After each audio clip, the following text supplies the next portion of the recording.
Itinaas na PhilHealth package ipinagpasalamat ng mga nagdadialysis sa Catanduanes. Samantala, kasabay po ng pagdiriwang ng World Kidney Day, pinalalahanan ng DOH ang mga Pilipino na pangalagaan ang mga kidney. May balitang pambansa si Juris De La Rosa ng Radyo Pilipinas, Vira. Dito sa isla ng Catanduanes, maraming residente ang natutulungan ng mga programa at serbisyo ng PhilHealth, partikular na ang mga dialysis patient. Isa na rito si Tatay Louie mula sa bayan ng Baras na nagpapadialysis sa Eastern Bicol Medical Center. Alas 2 years na akong dialysis.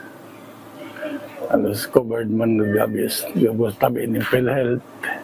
Di man tabi kami niya bayadan. Pero dako lang ito ang mantag ang PhilHealth sa mga dialysis.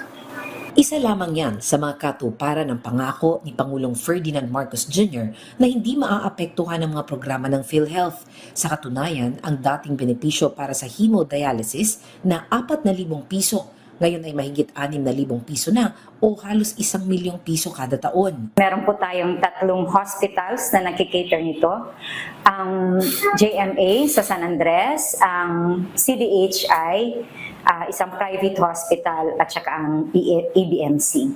Ito po ay malaking tulong para sa ating mga pasyente, lalo na ngayon na madami talaga ang nag-undergo ng hemodialysis.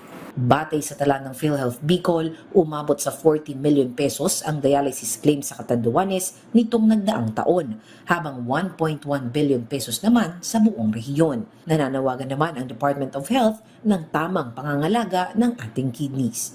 Mula rito sa Vira, Catanduanes, ako si Juris De La Rosa para sa Balitang Pambansa.